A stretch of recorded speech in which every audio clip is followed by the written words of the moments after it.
La Fuerza Aérea Argentina selecciona a IA y ELTA para proveer sistema inhibidor de drones. La Fuerza Aérea Argentina, a través de su agregaduría aeronáutica en la Embajada de Washington, publicó el pasado 10 de julio la documentación para autorizar la adquisición de sistema de inhibidores de drones. El proceso de convocatoria y determinación del procedimiento de selección se realizará mediante la contratación directa 04-2018 por especialidad con la firma IA y ELTA, ascendiendo la suma preventiva a un total de $1.342.500. Pese a que el texto no lo determina, podemos especular que el sistema en cuestión será el LI 4030 Drone Guard. En el texto de la CD 04-18 se establece la solicitud por un sistema inhibidor de drones compuesto por un subsistema de detección, radiofrecuencia de señales de control, SIGINT, y radar 3D de muy corto alcance, subsistema detección EO/IR, subsistema interferidor, Hammer, subsistemas de comando y control y equipos de apoyo. En la gama de muy corto alcance, ELTA ofrece los radares ligeros 3D optimizados para la detección y seguimiento de drones, ELM-2026B, ELM-2026B y ELM-2026BF, los cuales cubren distancias que rondan entre los 10 y 20 kilómetros. El subsistema EO/IR se encarga de la identificación visual del objetivo. Siempre de acuerdo al documento oficial, las capacidades del sistema deberán ser las siguientes: operación manual y automática, local y remota.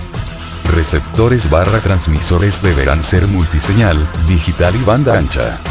Deberá entregar indicación de señal de arribo, la interferencia se realizará sobre señales de control banda angosta/banda ancha y sobre GNSS-L1, el tiempo de armado y puesta en operación no deberá superar los 20 minutos. La adquisición de este sistema está destinado a reforzar la seguridad de cara a la cumbre de líderes del G20 a realizarse en la ciudad autónoma de Buenos Aires. Su incorporación había sido prevista por la modificación del presupuesto general de la Administración Nacional para el ejercicio 2017, la cual también incluía la recuperación del SDA-4AR Fittigauk y la adquisición de misiles de corto alcance. SAOCOM 1 listo para su próximo despegue en el espacio. El domingo 15 de julio se cerró por última vez la antena radar SAR y se acondicionó para su campaña de lanzamiento. Con esta acción finalizó la campaña de ensayos ambientales y las verificaciones funcionales del nuevo satélite de observación SAOCOM 1 de la CONAE realizado con INVAC, VEM, CNE Argentina, GEMA, STI, SADE, VITA, Sur Emprendimientos Tecnológicos y Ascentio Technology Sociedad Anónima. La enorme antena de 32 metros cuadrados plegada sobre la plataforma de servicios, con los mecanismos de retención y liberación armados, se encuentran listos para su próximo despliegue, que será en el espacio. ¿Ha sido el MiG-29 el peor avión de combate de Rusia? El Mikoyan MiG-29 es uno de los aviones de combate más popular y conocido del mundo.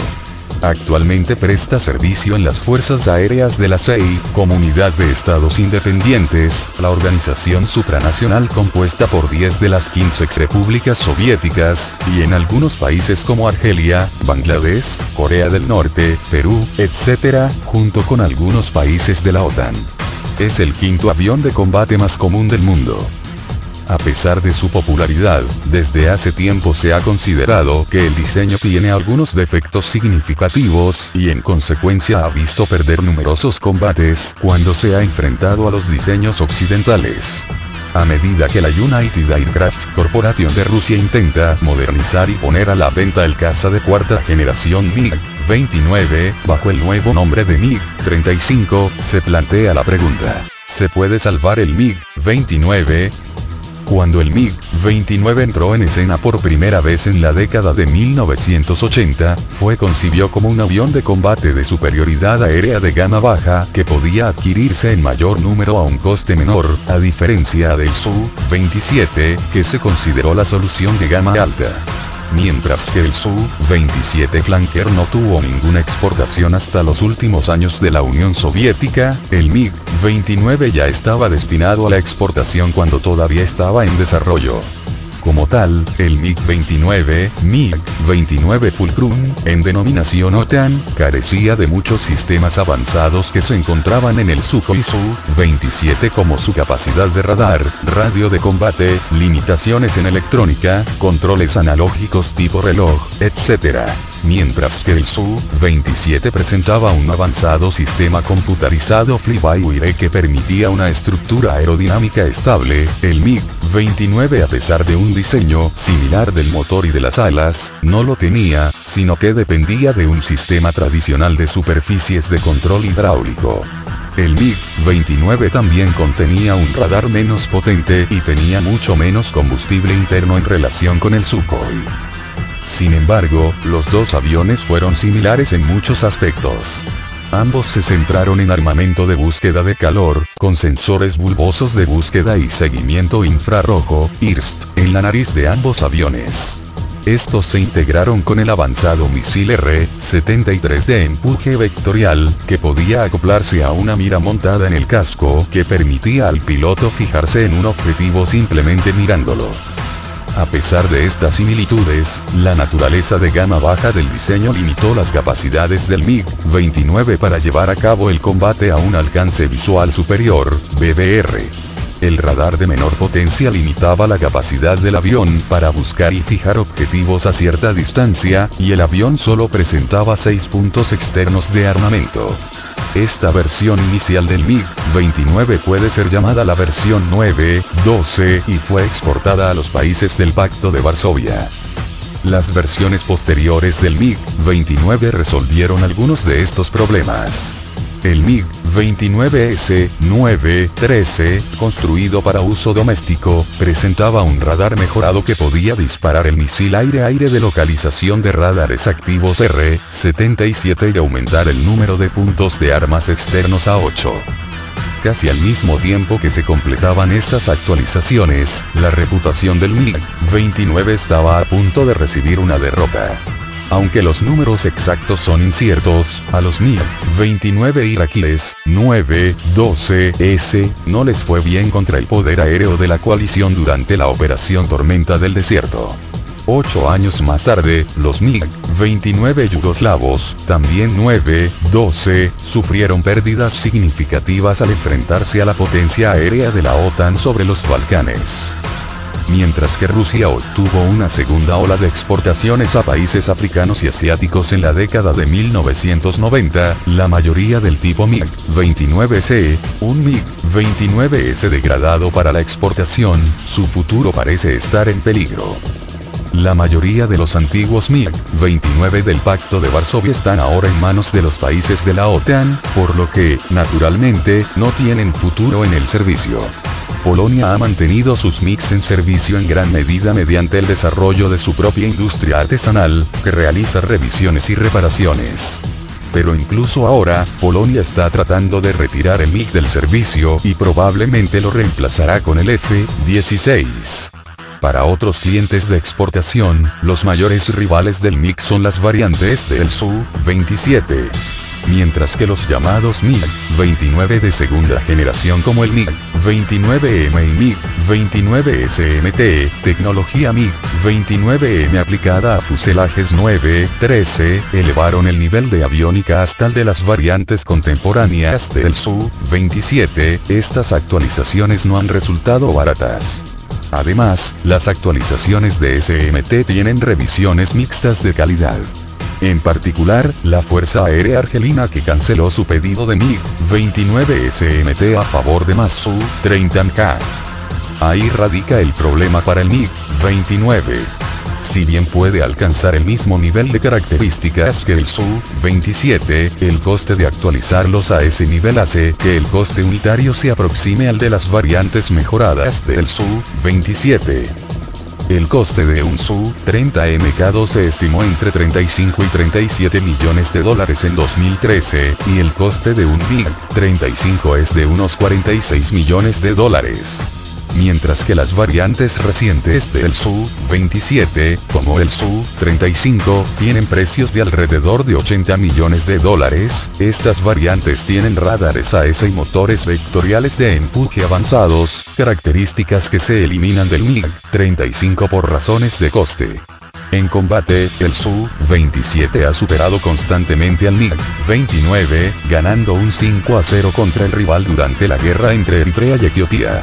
Con costes unitarios aproximadamente iguales y capacidades similares, es una decisión bastante simple ir con el avión que fue diseñado desde el principio para ser mejor que el otro, y lo ha demostrado en los combates. Mientras que el MiG-35 ha conseguido un gran pedido con Egipto, y otro más pequeño con Irak, estas cifras son muy inferiores al número de ventas de Sukhoi que se han producido en el mismo periodo de tiempo. Es probable que esta tendencia continúe en el futuro. Opinión. La Argentina no es la Argentina sin poder militar. Expongo solo algunos aspectos más importantes de la nota original. A pesar de la poca probabilidad de un conflicto interestatal en el corto plazo, la dirigencia debe considerar a la defensa como una inversión, y no como un gasto. Desde hace décadas, se viene escuchando que no se cierne ninguna amenaza militar sobre la Argentina.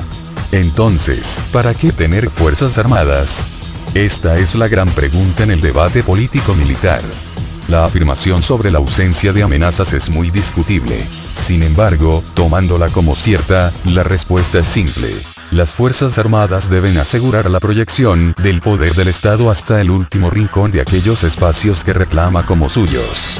En otras palabras, deben asegurar la integridad territorial y los intereses vitales inherentes a la existencia misma del Estado. Así como el lenguaje es susceptible de interpretarse de manera diferente con el paso del tiempo, los tratados de límites también. Los límites son una convención que está muy lejos de ser pétrea, sobre todo cuando impera la debilidad en los estados. Polonia es el caso citado habitualmente, si recordamos al pasar que su decisión de no modernizar sus fuerzas armadas facilitó a Hitler la decisión de invadirla. El resultado es conocido. Si extendemos la mirada hacia el futuro, nos preguntamos si alguien puede asegurar que los límites de la República Argentina serán los mismos dentro de 100 años. Una respuesta positiva solo podría fundamentarse en la voluntad de sostener estos límites, si el Estado dispone de la última ratio, esto es, fuerzas armadas equipadas y educadas para cumplir con su misión. Muchos toman como un cliché la importancia de las riquezas naturales de nuestro país en un mundo donde las variables del crecimiento demográfico, así como la demanda de alimentos, de energía y de recursos estratégicos son crecientes. Al mismo tiempo, la dispersión no controlada de armas convencionales y no convencionales, el incremento de organizaciones criminales transnacionales y el cambio climático, entre otras circunstancias, acrecientan la entropía estratégica en el planeta. Esta entropía se ve dinamizada por la actual configuración del mundo, en la que se vislumbra una especie nueva de guerra fría y un recrudecimiento de la amenaza bélica entre las grandes potencias. Quienes conducen la defensa deberían tomar nota de este cliché porque cabe preguntarse si tenemos una política de defensa que garantice nuestra integridad territorial a largo plazo. Desde hace varias décadas, las únicas políticas de Estado que se mantuvieron en materia de defensa, fueron el juzgamiento de los militares por los hechos de violencia de la década del 70, el control civil de las Fuerzas Armadas y la reducción presupuestaria. El juzgamiento se concentró en las fuerzas del Estado y desvió la mirada de quienes provocaron la guerra revolucionaria. Los partidos políticos y sus miembros, los cuales nunca quisieron ni quieren asumir su responsabilidad.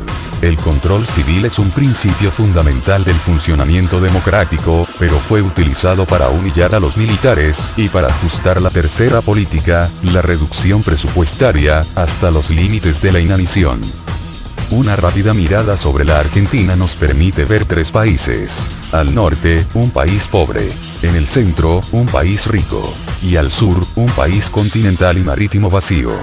Enclavada en nuestra plataforma continental, una potencia extranjera refuerza permanentemente su poder militar. La proyección de ese territorio apunta a la Antártida, y vale recordar que varios sectores del continente blanco pretendidos por otras naciones se superponen con los reclamados por nuestro país. El norte del país se encuentra en una situación de subdesarrollo insostenible, con evidencias claras de una progresiva transformación en un enclave territorial del narcotráfico y el crimen organizado. Estos poderes criminales no reconocen fronteras ni soberanías de estados nacionales, provinciales o municipales. La droga en nuestra frontera norte está fagocitando a nuestras provincias. ¿Cuánto tiempo pasará hasta que el inmenso poder del dinero narco se transforme en la principal fuente de recursos para una población empobrecida, sin proyectos ni voluntad por parte de los estados provinciales y del Estado Nacional de defenderla e incluirla en el desarrollo?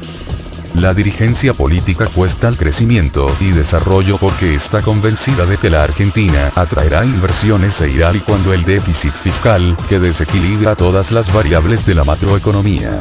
Lo que no se tiene en cuenta es que defensa, seguridad y desarrollo están íntimamente relacionados.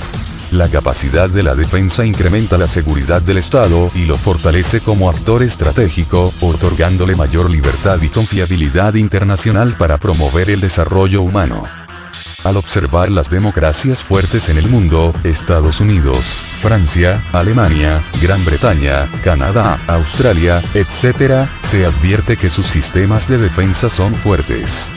Democracia sin defensa es un contrasentido, y de allí se desprende la necesidad de un Estado seguro y fuerte. El rol que cumple el sistema de defensa en esa solidez estratégica no parece entrar en el radar de la política nacional.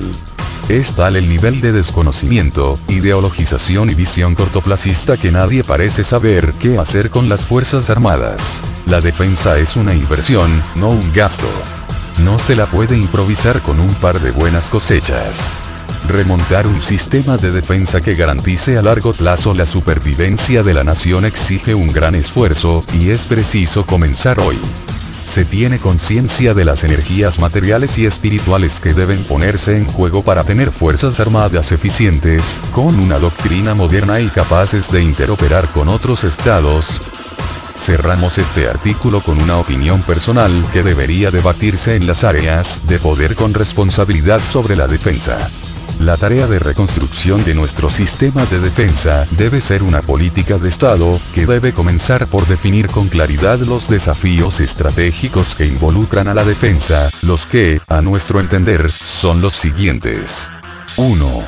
Garantizar el dominio de los espacios territoriales nacionales soberanos. 2. Fortalecer la seguridad y la libertad de acción del Estado en la promoción de políticas de integración y promoción del desarrollo humano. 3. Contribuir al mantenimiento de la paz interior. 4. Fortalecer la posición argentina en cuanto a sus pretensiones sobre la Antártida. 5. Asegurar la inviolabilidad de las fronteras nacionales, particularmente, la frontera norte. 6. Garantizar la preservación y exclusiva explotación de los recursos naturales y estratégicos por parte del Estado argentino. 7. Fortalecer el control y la capacidad disuasiva en la Patagonia y el Atlántico Sur. El Estado argentino todavía enfrenta juicios en el exterior por 9.300 millones de dólares. Un informe de Research for Traders reveló que el Estado está expuesto a 124 litigios por incumplimientos de contratos.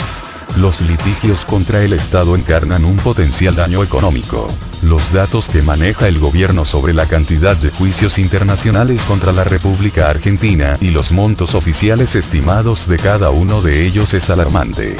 El país afronta en la actualidad 124 casos diferentes en los Estados Unidos, Alemania, el CIADI y la ONU. Un estudio de Research for Traders señaló que crece el potencial daño económico contra el Estado por litigios internacionales, y calculó que la Argentina se encuentra expuesta al eventual desembolso de 9.263 millones de dólares si prosperan esos litigios por eventuales incumplimientos de contratos. De acuerdo a datos oficiales publicados en mayo pasado por el gobierno en un informe presentado ante la SEC, Securities and Exchange Commission, la Comisión de Bolsa y Valores de Estados Unidos que regula la actividad financiera, el soberano tiene una exposición a juicios internacionales por $9.200 millones, indicó el estudio. El analista Sebastián Maril, autor del informe y especialista en deuda pública y privada, explicó a Infobae que en estos casos se incluyen las demandas irresueltas por bonos soberanos en cesación de pagos, la especificación de los contratos y también por la nacionalización de empresas, como el caso de YPF en 2012. Pero no se incluyen demandas contra los estados provinciales y las empresas privadas. Argentina se encuentra expuesta al eventual desembolso de $9.263 millones si prosperan esos litigios. Maril afirmó que Argentina aún sigue en default. Hay un 2% de los acreedores que nunca entraron a los canjes de deuda de 2005 y 2010 que aún no aceptaron la oferta argentina y siguen litigando, y hay nuevas demandas que se presentaron a principios de año. Totalizan cerca de $1.000 millones. El número es muy arbitrario y todo depende caso por caso. Hoy mismo Argentina admite que hay $5.000 millones en capitales, en los Estados Unidos y ante el CIADI, y ahí puede subir o bajar, dependiendo de un fallo a favor o en contra, agregó Maril. Recordó además dos juicios en los que figura YPF, uno de Petersen Energía y Petersen Inversora, que fue adquirido por el Fondo Burford, contra el Estado Nacional, con fallo adverso la semana pasada, por $3.000 millones, debido a irregularidades en la nacionalización de la petrolera. Otro, contra la propia compañía y Repsol, no contra el Estado Nacional, promovido por la ex subsidiaria Maxus Energy ante la Corte de Delaware, por daño ambiental. Aunque es más difícil que esta demanda prospere, Maxus reclama $14.000 millones, una cifra irrisoria según Maril, pues representa el doble del valor bursátil de la petrolera, de unos $6.400 millones. En ese aspecto, indicó que en algunos casos el gobierno está evaluando negociar un arreglo, en otros se espera un fallo favorable, mientras que en la causa de Petersen por YPF se está considerando recurrir a la Corte Suprema de los Estados Unidos. El gobierno admite tener dando vuelta a unos $3.000 millones en el CIADI, por Aerolíneas Argentinas, Aguas Argentinas, por las distribuidoras de gas, todos relacionados a la especificación asimétrica de 2001 por contratos no cumplidos. El Ministerio de Defensa auditará todas las reparaciones al Ara San Juan realizadas durante el kirchnerismo. La mirada estará puesta más en cuestiones técnicas que administrativas. Dentro de los efectos colaterales que la tragedia del submarino Ara San Juan comenzó a desnudar, ahora hay algunos que se tornan notoriamente palpables.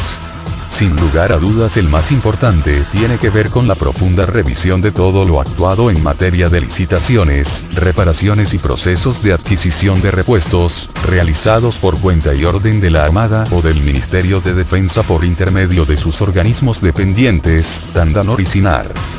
Según las altas fuentes ministeriales a las que accedió Infobae, no se trata solamente de poner en el tapete la posible existencia de sobreprecios, fallas administrativas o eventuales hechos de corrupción.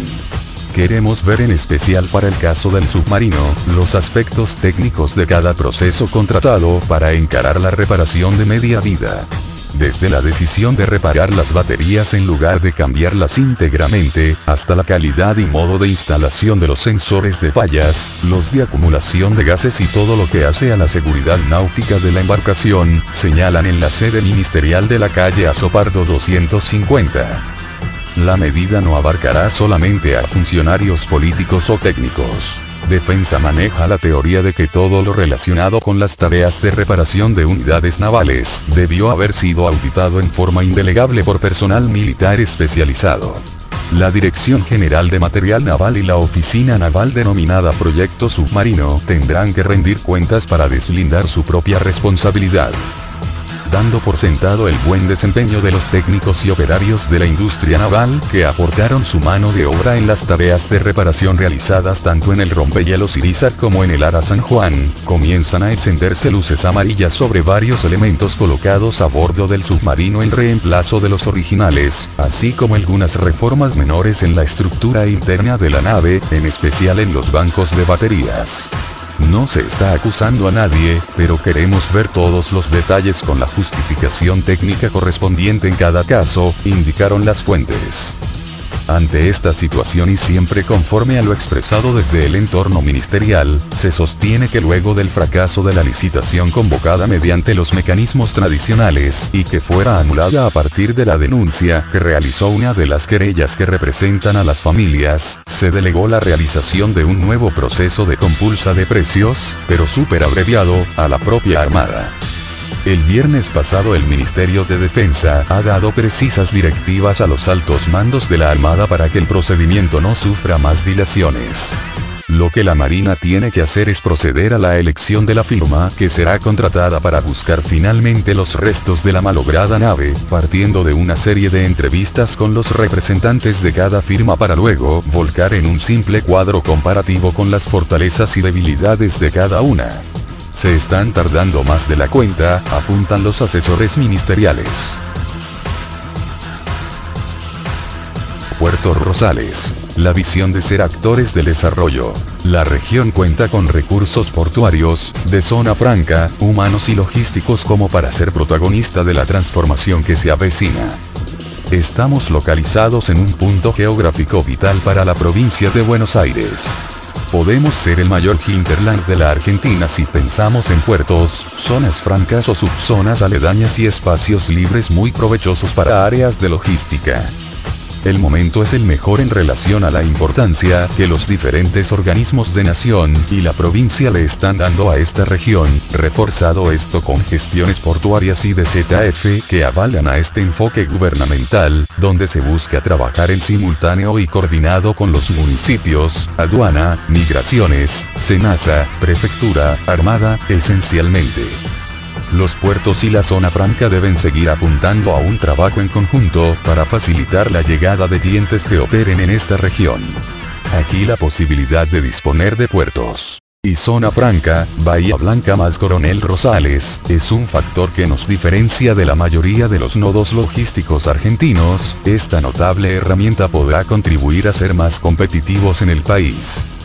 Con la demanda que generará el petróleo y gas de Vaca Muerta, nuestro sistema portuario, por su proximidad, contará con la posibilidad de crecimiento exponencial junto a la ZF, subzonas y los mecanismos legales que habiliten este desarrollo. Asimismo, la ZF y los puertos hoy apoyan a la recuperación del transporte vía férrea del tren norpatagónico y sus ramales de la región, sumándose como base al intermodalismo, requerido como combinación de transporte de cargas. Así como es necesaria la inversión en infraestructura portuaria, también es fundamental obtener una modificación de la legislación vigente para que nuestra ZF pueda ser más competitiva y ampliar sus funciones, favoreciendo a todo el sistema productivo de esta región del sobonaerense. Empieza a definirse hoy la concreción de obras viales mediante el sistema participación pública-privada. Los consorcios que ganaron la licitación tienen 14 días para firmar los contratos y empezar las obras. Si no, pierden una garantía de dólares americanos 15 millones. Algunos grupos, en duda, esta semana empezarán a correr 14 días claves para el desarrollo de la obra pública argentina. Por un lado, se conocerá si los consorcios ganadores de los proyectos viales, que serán concesionados bajo el sistema de participación público-privada, PPP, firmarán los contratos para hacerse cargo de los corredores. Por el otro, se empezará a escribir un nuevo paradigma para los constructores, que reza que toda empresa que presentó una oferta en una licitación, deberá construir la obra al precio con el que concursó más las actualizaciones previstas. En caso contrario, el Estado ejecutará las penalidades previstas en los contratos, con el consiguiente costo para el consorcio desertor. En principio, desde hoy hasta el 30 de julio, los consorcios que presentaron la mejor oferta por cada uno de los corredores de rutas, deberán pasar por Vialidad Nacional y el Ministerio de Transporte a firmar los contratos. Desde entonces, tendrán 5 días para hacerse cargo del corredor y empezar a explotar la ruta nacional respectiva por el sistema de peaje. Además, empezará a correr el reloj que cuenta los tiempos pactados para la realización de las obras de mejoras en esas rutas. Todo está puntillosamente establecido en los pliegos, que formaron parte de la licitación. El viernes pasado venció el plazo para presentar las impugnaciones, y ese mismo día los consorcios recibieron una comunicación oficial. En 10 días deberán pasar por los despachos oficiales a suscribir el contrato. Se terminaron los tiempos para dudar. Varios especulan con que algunos de aquellos ganadores se arrepintieron de sus números y no firmarían la adjudicación. Ahora bien, ¿qué pasará con las que prefieran dejar pasar el plazo y el negocio? El gobierno va a ejecutar la garantía de oferta. El que se baje tendrá que pagar $15 millones, dijo a La Nación una fuente del Ministerio de Transporte. Esta es la segunda parte de lo que sería un cambio en el régimen de obra pública. Los constructores estaban acostumbrados a ganar la licitación y, una vez adentro, negociar los cambios de precios.